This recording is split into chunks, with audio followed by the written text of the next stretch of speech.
So you are the editor and publisher of La Gaceta newspaper, and I wanted to read a couple sentences here of your bio to tell people what La Gaceta is, with some corrections. It's not 93 years old, it's 102 years old. Correct. Since 1922, one of the oldest minority family-owned newspapers in the nation, 102 years of continuous publishing.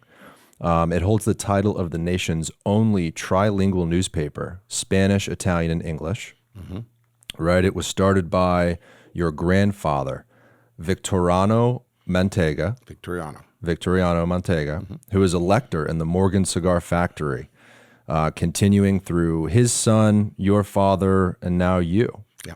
Amazing. How did it all begin, and what exactly is a lector? Okay.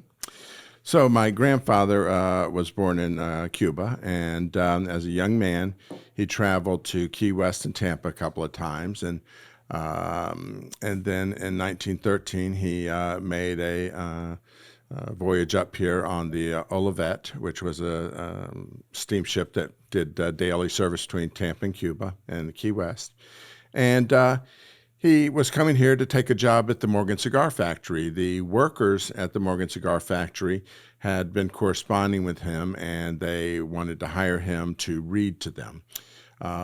In the 400 or so cigar factories in the city of Tampa, those workers in all of those factories had the right to hire a lector and to pay them and to program them so that they could be entertained while they did the quiet job of rolling cigars. You'd have a group of workers, let's say there was 400 people working at Morgan. They would elect a committee of 10, 15 people of the workers, and that group would work with the lector. And so they would tell the lector that in the morning they wanted news, in the afternoon they wanted a novel, and this is the novel they wanted to serialize over that week. And then at the end of the week, that group would collect all the money from the rest of the workers and pay the lector. And so he didn't work for the cigar owner, the cigar manufacturer. He worked for the workers.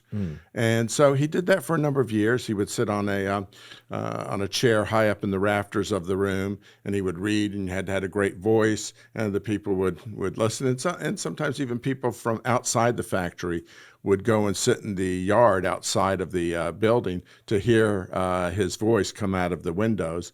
And that's the way they could have him read a novel to them. And so people would actually picnic outside of some of the cigar factories to listen to some of the more famous readers.